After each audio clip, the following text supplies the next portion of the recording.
In 1985, it looked like the country was on a different path. That's the year it signed the Nuclear Nonproliferation Treaty. Within a decade, it would threaten to quit that treaty, though, protesting a request by international inspectors to access two nuclear waste storage sites.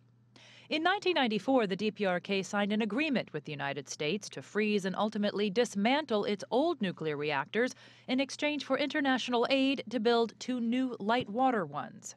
In 2002, U.S. President George W. Bush labeled the DPRK as part of a, quote, axis of evil, along with Iran and Iraq. Washington claimed Pyongyang admitted to operating a secret nuclear weapons development program. The following year, the DPRK withdrew from the Nuclear Nonproliferation Treaty and then claimed it had nuclear weapons. Then in 2006, after pledging to give up its entire nuclear weapons program, the DPRK tested a nuclear weapon and long-range missiles. The UN Security Council imposed sanctions.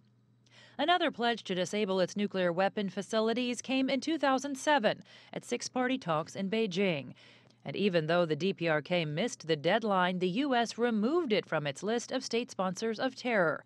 Another round of six-party talks were held in Beijing. The DPRK conducted another nuclear test in 2009. Again, the UN Security Council imposed sanctions. In 2013, a third nuclear test, the first such test under Kim Jong-un. At the United Nations, more sanctions. In 2015, Pyongyang claimed to have a hydrogen bomb and the ability to miniaturize nuclear weapons. Washington said it didn't believe the claims.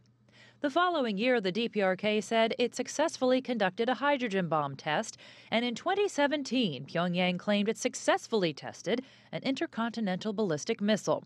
And the DPRK also threatened a nuclear strike on the, quote, heart of the U.S. if any attempt was made to depose Kim. Donald Trump began 2018 by bragging about the size of Washington's nuclear arsenal, but days later said he was willing to meet Kim. By March 8th, Seoul's national security chief announced Trump accepted an invitation to meet Kim Jong-un.